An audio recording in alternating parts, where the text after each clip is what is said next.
Teman-teman, di video hari ini, kamu akan menceritakan kisah gadis seperti itu. Dari kuburnya tubuhnya menghilang setelah beberapa jam.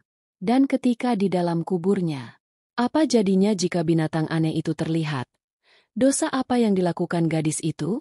Bahwa jenazahnya digali dari kuburnya adalah seorang saudagar pada zaman dahulu. Itu sangat kaya. Dan dia adalah seorang saudagar yang sangat besar di kota itu. Dia mempunyai banyak istana. Dan ada banyak budak dan selir.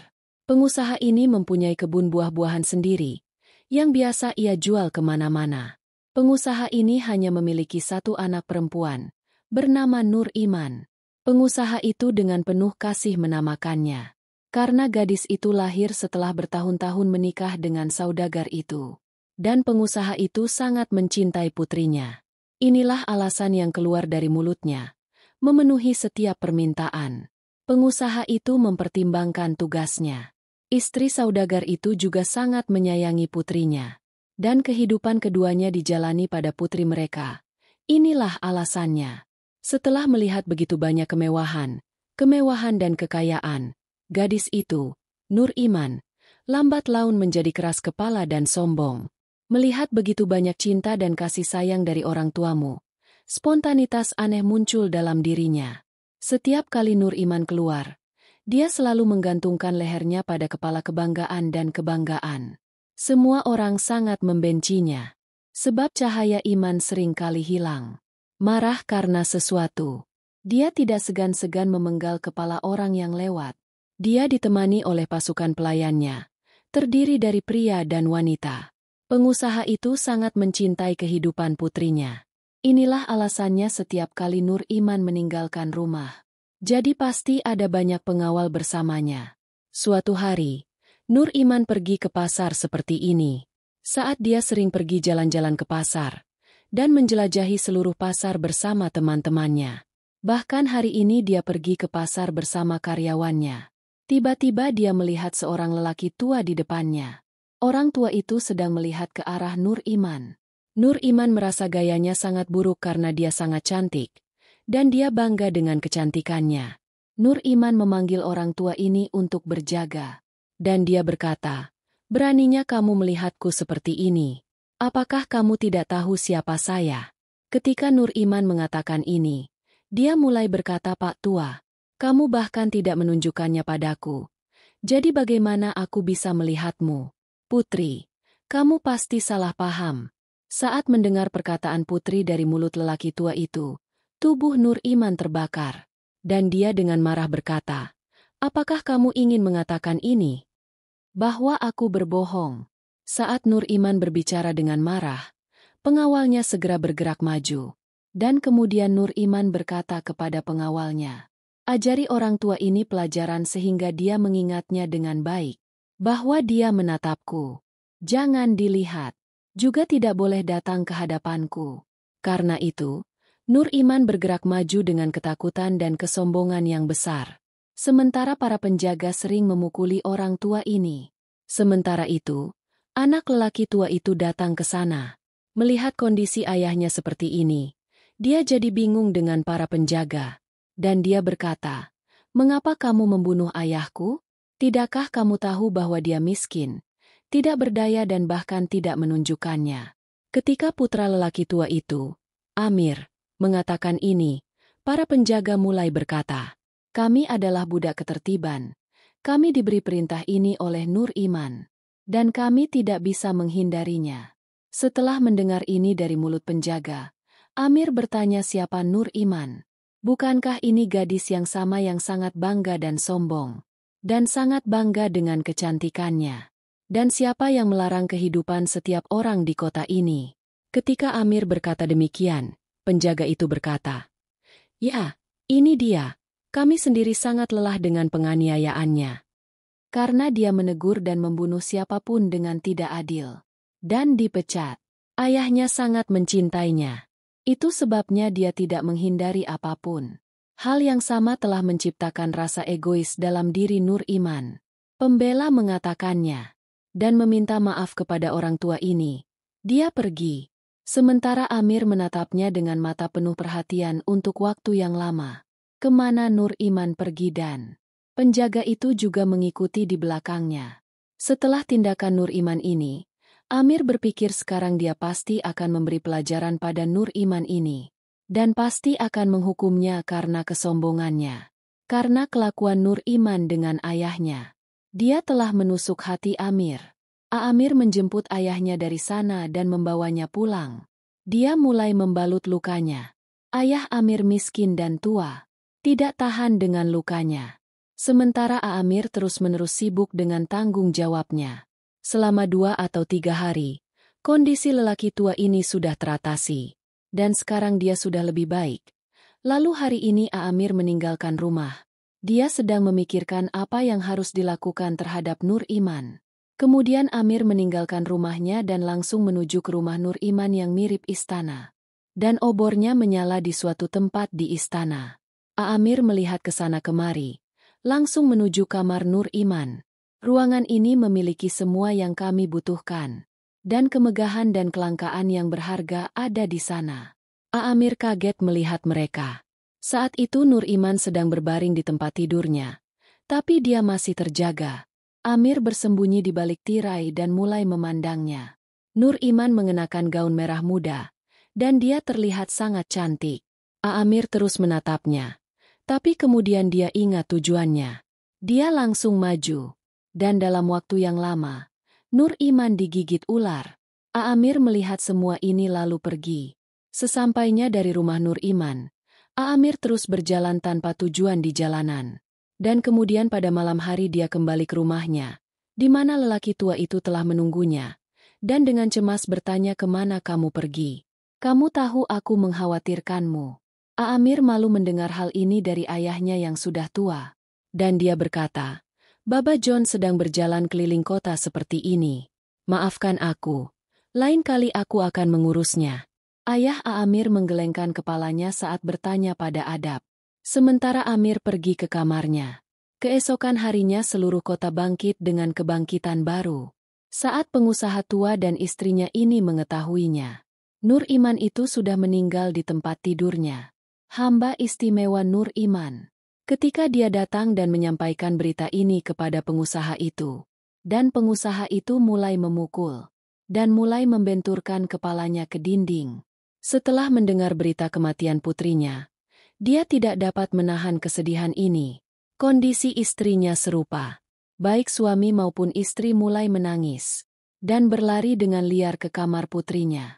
Nur Iman sudah meninggal di tempat tidur. Semua darah di tubuhnya membiru. Dan saat itu Nur Iman sedang terbaring di tempat tidur tak bergerak. Pengusaha yang masih dalam ketidakberdayaan ini memanggil para dokter besar yang bijaksana di kota. Nur Iman diperiksa. Tapi Nur Iman telah meninggalkan dunia ini. Dan kenyataan ini tidak dapat ditanggung oleh pengusaha dan istrinya. Terjadi keheningan di rumah saudagar itu. Dan keheningan setelah kematian. Seluruh rumahnya dilalap. Pengusaha dan istrinya menangis sedih. Pengusaha itu memberikan putrinya keesokan harinya di kota. Mahal dan terkubur di kuburan besar. Proses menguburkan putrinya dengan cara seperti itu sangat menyakitkan bagi sang pengusaha. Tapi apa yang akan dia lakukan? Namun tetap saja, hatinya tidak memiliki kesabaran dan keteguhan hati. Setelah menguburkan Nur Iman, pengusaha itu duduk di depan kuburannya untuk waktu yang lama. Dan kemudian dia pulang sambil menangis dan mengunci diri di kamarnya. Nur Iman adalah modal totalnya dan sekarang dia telah tenggelam. Telah tertidur. Malam itu sangat berat bagi pedagang itu. Tapi tidak ada yang tahu betapa pagi di malam ini akan membawa warna. Dan betapa kebangkitan baru menanti pengusaha ini. Keesokan paginya ketika pengusaha itu masih di kamarnya. Dia mengalami sakit kepala parah karena begadang sepanjang malam. Dan hati itu sedih. Kemudian salah satu pengawalnya mendatanginya.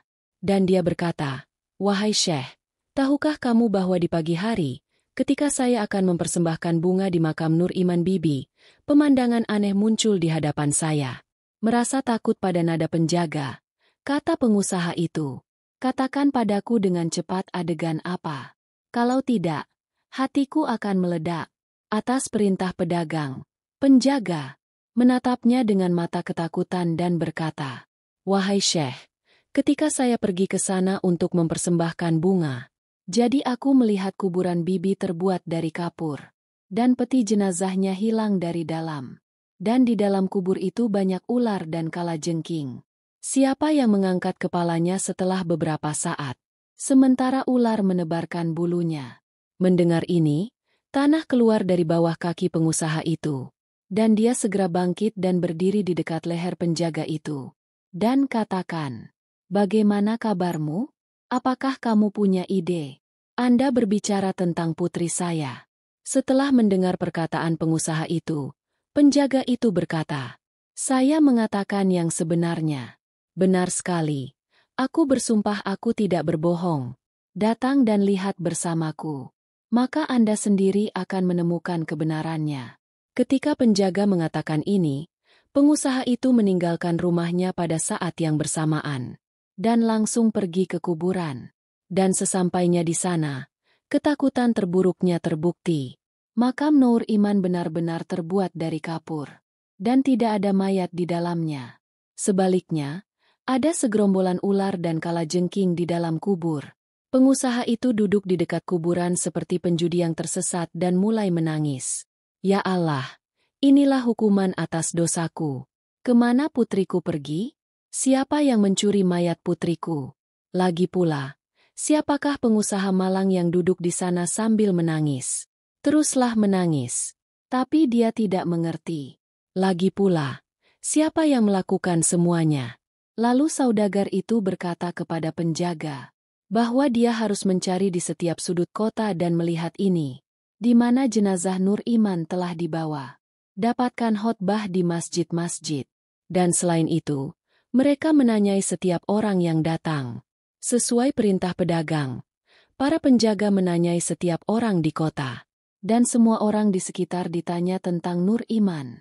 Tapi tidak ada yang tahu apa-apa tentang itu. Juga tidak ada yang melihat jenazah Nur Iman.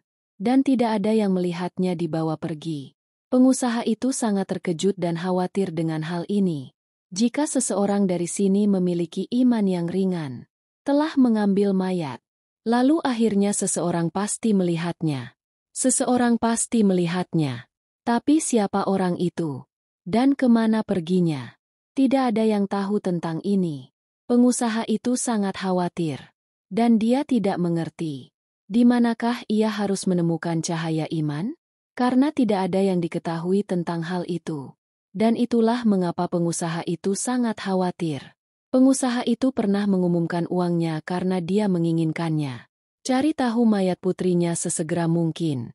Di sisi lain, jenazah Nur Iman diambil oleh Amir. Dan ketika dia melihat, tempat itu telah diblokade. Dan menurut pengusaha ini, setiap orang yang lewat ditanyai. Jadi Amir agak khawatir. Tapi kemudian tiba-tiba dia mendapat ide tentang suatu tempat, di mana tidak ada orang lain yang bisa pergi kecuali dia. Tempat ini ditemukan oleh Amir saat dia sedang belajar sihir. Dan apa yang dilakukan Amir sambil duduk di sana? Itu sebabnya Amir membawa Nur Iman dan langsung pergi ke sana. Dan membawanya ke sana dan membaringkannya di lantai. Pada saat yang sama Nur Iman mengenakan gaun putih. Dan melihatnya, hati Amir terasa aneh. Dia telah mengeluarkan jenazah Nur Iman dan membawanya. Tapi sekarang dia tidak mengerti. Apa yang harus dia lakukan selanjutnya dengan tubuh ini? Malam Amir memasuki kamar Nur Iman. Jadi pergilah ke sana. Setelah itu, ketika cahaya iman, beginilah cara saya melihat laci di tempat tidur saya. Jadi dia melalui proses ajaib. Tubuh Nur Iman dipenuhi bisa ular. Nur Iman meninggal karena efek racun. Meski itu hanya proses ajaib. Dan tidak ada yang mengetahuinya kecuali Amir. Amir melakukan pekerjaannya dan keluar dari sana. Dia ingin memberi pelajaran pada Nur Iman. Dan tidak ada cara yang lebih baik untuknya. Saat itulah Nur Iman dimakamkan. Maka Amir keluar kota bersamanya pada malam hari. Amir hanya ingin menghukumnya karena kesombongannya. Itulah alasannya. Setelah beberapa waktu setelah dia membawa Nur Iman ke sini, menghilangkan racun dari tubuhnya. Semua proses ini dilakukan olehnya dengan cara yang ajaib. Setelah beberapa waktu, Nur Iman mulai sadar kembali, dan dia memegang kepalanya yang terlihat. Dia berkata, "Di mana saya? Di mana kamu? Tempat manakah ini?" Dan saat itulah mata Nur Iman tertuju pada Amir. Lalu dia berkata, "Siapa kamu?" Gaya Nur Iman anehnya arogan.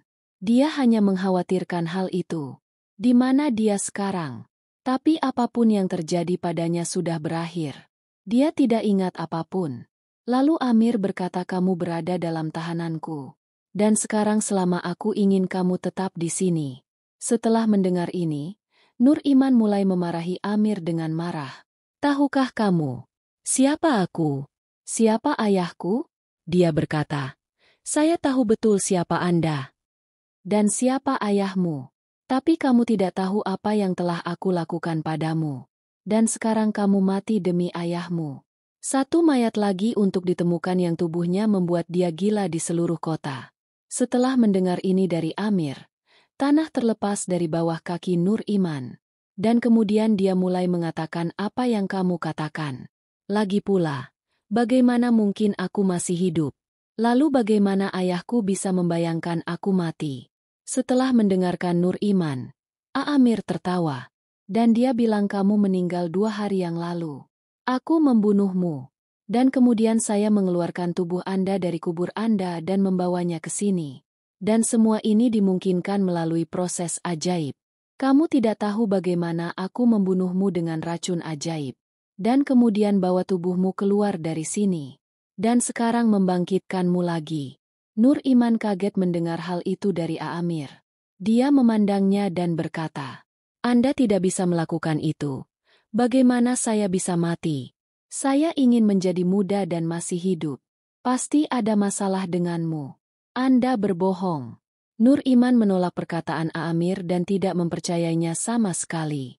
Dia mengatakan yang sebenarnya dan Nur Iman tidak mengetahui hal ini. Lalu dia berkata pada Amir, "Lagi, siapa yang memberimu hak untuk melakukan semua ini denganku? Lagi pula, siapakah kamu hingga membunuhku seperti ini?" "Mereka yang menghidupkan kembali dan kemudian menahannya. Tinggalkan aku dan cepat. Tinggalkan aku kembali ke rumahku. Orang tuaku pasti khawatir." Nur Iman dengan nada marah. Ketika saya bertanya kepada Amir, Amir mulai berkata, "Aku melakukan semua ini bersamamu untuk mengakhiri kesombongan dan kesombonganmu. Dan sekarang kamu harus berjaga-jaga sampai kesombonganmu berakhir. Anda tidak bisa pergi kemanapun dari sini." Sambil berkata demikian, Amir keluar dari sana. Sementara Nur Iman di penjara di sana. Tidak ada jalan keluar. Dia berusaha keras. Tapi tidak ada jendela. Dan tidak ada yang tercerahkan. Itu pintunya. Amir telah pergi dari sana. Dan pintunya tidak terbuka. Nur Iman juga mengeluarkan suara penyelamatan dan berteriak. Namun tidak ada bantuan yang datang dari manapun. "Saya tidak tahu di mana tempat ini berada. Dan seseorang datang ke sini atau tidak." Nur Iman tidak mengetahui hal ini. Duduk di sini, dia terus menangis mengingat orang tuanya. Dan pikirkan kemewahan istana Anda. Jadi dia punya gambaran berapa banyak kerugiannya. Jadi Amir sedang menunggu kapan Amir datang. Dan bebaskan dia dari penjara ini. Tapi Amir belum punya niat seperti itu. Di seluruh kota, anak buah pedagang telah menyebar untuk mencari Nur Iman. Pengusaha itu telah mengumumkan hadiah uang yang sangat besar. Tetapi tidak ada yang tahu apapun tentang Nur Iman. Lalu suatu hari Amir mendatangi Nur Iman. Dan bilang, "Ayahmu sangat mencarimu. Tapi aku tidak bisa melepaskanmu dari sini sampai saat itu. Sampai kamu meminta maaf kepada ayahku." Setelah mendengar ini dari Amir, Nur Iman tidak berdaya. Dia memandangnya dan berkata, "Mengapa saya harus meminta maaf kepada ayahmu? Akhirnya apa yang telah saya lakukan?" Dia mengatakan bahwa ini adalah kebanggaan dan kebanggaanmu. Yang membuat ayahku menderita. Berapa hari dia merawat lukanya. Anda menghukum ayah saya dengan tidak adil. Dan pukul dia dengan pengawalnya. Itu sebabnya kamu harus meminta maaf kepada ayahku. Jika tidak, Anda akan duduk di sini seumur hidup. Tidak ada yang akan tahu tentang Anda. Karena Anda terkenal. Siapa saya dan apa yang bisa saya lakukan? Hati Nur Iman terguncang dengan gaya Aamir ini. Dan dia diam-diam mengawasinya. Dia tidak ingin tunduk pada Aamir dengan cara apapun. Tapi apapun keadaan yang terjadi, mereka semua mendukung Aamir. Oleh karena itu Nur Iman mulai meyakinkannya dan berkata, "Aku mohon, lepaskan aku dari sini. Saya akan pergi dari sini, dan akan meminta maaf kepada ayahmu. Biarkan aku keluar dari sini sekali saja." Nur Iman memohon pada Aamir sambil menangis. Jadi Aamir bilang tidak, "Jangan sekarang. Aku mengenalmu dengan baik. Kamu belum punya akal sehat. Kamu merentangkan tanganmu seperti ini di hadapanku hanya untuk menghabiskan waktumu. Aku tahu itu semua dramamu. Tapi Anda tidak akan mengetahuinya sampai Anda benar-benar menyadari kesalahan Anda. Dan sampai kamu mengakhiri kesombongan dan kesombonganmu. Aku tidak akan mengeluarkanmu dari sini." Aamir pergi dari sana sambil mengatakan ini. Dan Nur Iman duduk di sana dan terus menangis. Dia tidak bisa membayangkan. Dia akan mendapat banyak masalah. Meski hati Aamir telah menumbuhkan perasaan cinta pada Nur Iman. Hari terang. Dia membawa Iman ke keadaan mati dan membaringkannya di sini. Tapi apa yang akan dia lakukan? Dia tidak bisa mengkhianati ayahnya. Oleh karena itu, dia bisa melakukan apa saja untuk menghukum Nur Iman. Setelah beberapa hari berlalu, ketika Nur datang menemui Iman, Nur Iman sangat sedih. Dan kesehatannya tidak baik. Ada lingkaran hitam di sekitar matanya dan warnanya menjadi kuning. Aamir sedikit malu melihat kondisinya. Nur Iman mulai berkata, "Saya tahu. Saya sangat salah dalam soal manusia. Keadilan tidak berhasil. Sebaliknya, saya mempunyai sikap yang salah terhadap mereka. Mohon maafkan saya. Dan maafkan aku dari ayahku juga. Aku tidak akan melakukan hal seperti itu lagi. Anda memang menahan saya di penjara ini. Atau kirimkan kembali ke rumahku. Saya tidak peduli lagi. Tapi beritahu ayahku sekali ini saja. Saya masih hidup dan sehat. Karena saya tahu ayah saya akan menjadi gila karena saya." Nur Iman berkata kepada Aamir dengan nada memohon. Jadi Aamir mulai memandangnya tanpa daya. Karena saat itu, kebenaran terlihat di mata Nur Iman. Dan Aamir tahu. Nur Iman pun telah mendapat hukuman atas perbuatannya. Dan dia melakukan apa yang dia lakukan. "Malu padamu." Lalu Aamir mulai berkata, "Tidak apa-apa. Anda mempersiapkan diri. Aku meninggalkanmu di rumahmu." Sudah terlambat bagi Aamir untuk mengatakan ini. Nur Iman memandangnya dengan heran. Sementara Amir berdiri di luar dan menunggunya. Nur Iman telah melihat wajah langit setelah tidak tahu berapa bulan. Mereka merasakan suasananya. Lalu dia mulai menangis tak terkendali. Dan mulai mengucap syukur. Dan dia masih hidup. Dan bisa merasakan hal-hal ini. Aamir memuatnya ke atas kudanya dengan diam sepanjang jalan. Dia membawanya dan berjalan menuju rumah. Sepanjang jalan, Aamir tidak berkata apa-apa. Tapi ketika dia sampai di luar rumahnya, Aamir berkata, "Aku telah menghukummu karena telah melanggar harga dirimu. Tapi saya tidak tahu. Kamu akan mendapat tempat di hatiku. Dan akan membuatku tidak mungkin hidup tanpamu. Jadi pepatah terima cintaku." Amir mengangkat kudanya. Sementara Nur Iman berdiri di sana memandang ke arah mana Amir pergi. Aamir adalah seorang pemuda yang tampan dan tampan. Dan jika Nur Iman bukan gadis yang sombong, dia pasti sudah merasakan perasaan yang mendalam pada Aamir. Namun kini setelah Aamir menyatakan cinta, banyak juga yang berubah dalam hati Nur Iman. Dia memikirkan Aamir. Saat memasuki istana, jadi semua orang di sana terkejut melihatnya. Sementara tidak ada yang percaya bahwa dia masih hidup. Karena pengusaha itu telah menguburkannya dengan tangannya sendiri. Ketika pedagang mendapat kabar kedatangan Nur Iman, dia bergegas keluar kamarnya dengan marah. Istrinya juga ada di belakangnya. Saat itulah suami dan istri melihatnya di depan mereka. Maka mereka pun tersungkur seperti tak berdaya. Pengusaha itu memeluk putrinya sambil menangis dan mulai menangis hebat lalu mulai berkata, "Sayangku, cahayaku, keyakinan. Kamu kembali. Ini adalah keberuntungan besar bagiku. Nur Iman pun ikut menangis saat pengusaha itu mengatakan hal tersebut. Nur Iman menyeka air matanya dan berkata, "Ya ayah, semua ini terjadi karena cintamu." Nur Iman pendek untuk mabuk bersamamu. Memberitahu pedagang itu tentang kejadian itu. Namun, dia tidak mengatakan sesuatu yang salah tentang Aamir. Karena dia memiliki perasaan yang mendalam terhadap Aamir di dalam hatinya sendiri. Dan inilah yang dia katakan kepada saudagar itu. Bahwa Aamir telah membantunya. Dan berhasil menemukannya. Pengusaha itu ingin bertemu Amir. Dan dia ingin menghadiahinya dengan hadiah dan bantuan. Inilah alasan mengapa dia mengirim pengawalnya dan memanggil Amir. Aamir mengira Nur Iman telah mengeluhkannya. Dan sekarang pengusaha itu ingin menghukumnya. Namun ketika dia sampai di rumahnya, pengusaha itu memeluknya tanpa daya dan mencium keningnya. Dan memberkatinya dengan berlian dan permata yang berharga. Nur Iman menyampaikan keinginannya kepada pedagang itu. Dan bilang aku ingin menikahi Aamir. Karena cara Aamir melindungiku. Aku ingin dia menjagaku seumur hidupku. Tidak ada yang keberatan dengan masalah Nur Iman ini.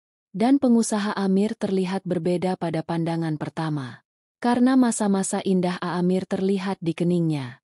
Inilah alasan mengapa pengusaha itu memperbaiki pernikahan mereka berdua dan mereka menikah dalam beberapa hari. Dan mereka berdua mulai merasa sangat bahagia dan puas satu sama lain. Teman-teman, cerita ini tentang gadis seperti itu. Dia dihukum karena kesombongannya. Dan betapa lamanya mereka menjauhi orang tuanya karena kesombongannya. Dan dia harus menerima kematian bukan hanya karena harga dirinya. Sebaliknya, dia kemudian dihidupkan kembali melalui proses ajaib.